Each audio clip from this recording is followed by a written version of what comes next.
Hello Europe, tired of your boring, predictable cultural problems like, efficient public transport and socialized healthcare? Well, don't worry, thanks to the tireless effort of some very cultural new arrivals, you have a spicy new trend sweeping the continent. It is called honor killings. The Netherlands, home of tolerance and bicycles, is now beaming with ritual murder, her latest human sacrifice, an 18-year-old Dutch girl guilty of the grave sin of being too Western, meaning she wore makeup, hung out with boys, and occasionally didn't cover her hair. That's outrageous. So naturally, this brought deep shame upon her father, not the kind of shame you feel when you wear socks with sandals, but the kind that apparently requires a family meeting with a swampside execution. Her ultimate sin? A TikTok live stream. Yes, a 15-second video and boom, she's in a ditch. A clear example of how the internet is destroying lives. The three loving men in her life, daddy and two big brothers, planned the whole thing on a family group chat. It was like organizing a potluck with the main dish being your daughter. They called her a pig that needed to be slaughtered and discussed execution methods like poisoning and forcing her to hang herself. Now that's a very loving family. But dad, an obvious coward, fled to Syria while facing 25 years in absentia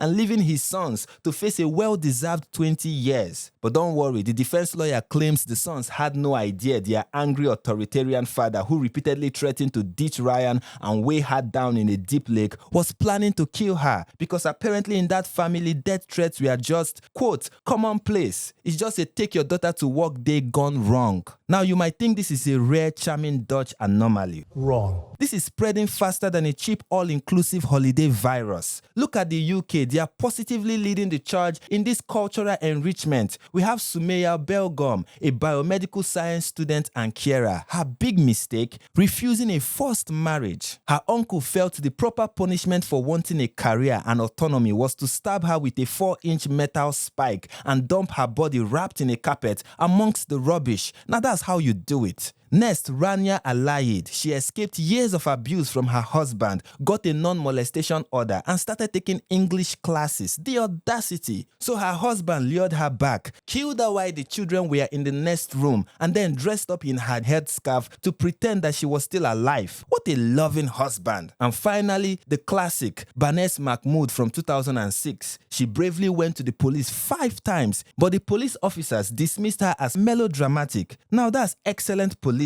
And she was later raped and strangled by men hired by her father and uncle. Classic. Statistics are hard to find, but trust me, the trend is up. When you happily import more people from the Middle East and North Africa, you get to enjoy this delightful new family drama. It's just misunderstood cultural adjustment. Some people prefer a nice, quiet divorce. Others prefer a hands-on, multi-generational strangulation. It is called diversity. So where does this incredible, charming practice come from? Is it an Islamic practice as the Islamophobes are claiming? Let's look at the Islamic texts, famous for their gentle, unambiguous advice that only a lunatic would interpret as an instruction to kill their daughter. Exhibit 1, Surah 18. It has this delightful tale where a slave of Allah kills a young boy. Why? Because the parents were believers and the slave feared lest he should oppress them by rebellion and disbelief. That's right, a preemptive infanticide. Get them before they go TikToking. The goal? That their Lord should change him for them for one better in purity and nearer to mercy. You see, it is a trading program. Kill the worldly one, get a pure one. So merciful. But the hadiths really seal the deal. Exhibit B, Sunan Ibn Majah 1882. Only an adulteress arranges her own marriage. So a woman wanting to pick her own husband is a slut disgracing her family. Exhibit C, Sahih Bukhari 2695. The Prophet orders a wife who had illicit sex to be stoned to death. But wait, he spared the man because women are just so much more offensive when they sin.